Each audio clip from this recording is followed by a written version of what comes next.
আসসালামু আলাইকুম গাইস, আপনারা সবাই কেমন আছেন? আজকে দুপুরের জন্য একটু খিচুড়ি রান্না করব। এর জন্য রান্নাটা চড়িয়ে দিয়েছি। এখন পেঁয়াজগুলো ভেজে নিয়ে এদিকে মশলাটাও আমি কষিয়ে নিচ্ছি।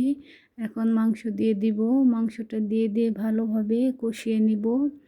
এখন আমার মাংসটা ভালোভাবে কষানো হয়ে গেছে। এখন একটু একটু করে সবগুলো চাল দিয়ে দিব। চাল দিয়ে ভালোভাবে কষিয়ে নেব।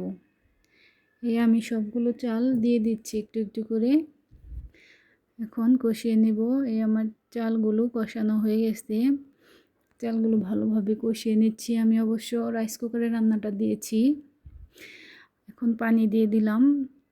এখন পানিটা দিয়ে দিয়েছি। পানিটা দিয়ে ঢেকে ভালোভাবে রান্না করব।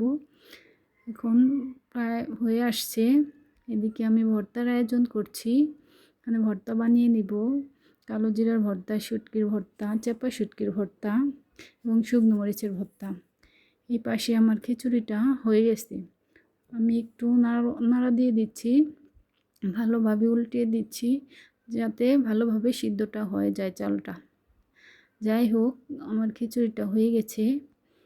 এখন আমি এদিকে ভর্তাগুলো বেটে নিয়েছি।